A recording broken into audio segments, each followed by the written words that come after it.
રાજકોટમાં નકલી પોલીસ બની લૂંટ ચલાવતા આરોપીઓની ધરપકડ કરાઈ છે।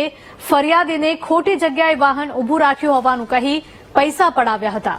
પોલીસની ધમકી આપી 23,000 રૂપિયાનો તોડ કર્યો હતો। થોરાળા પોલીસે એક સગીર સહિત 2 આરોપીની ધરપકડ કરી છે। આરોપી સલીમ ઠેબા સામે અગાઉ 7 ગુના દાખલ થયેલા છે। સગીર આરોપી સામે પણ 2 ગુના નોંધાયેલા છે। પોતાની ભાભીને હોસ્પિટલમાં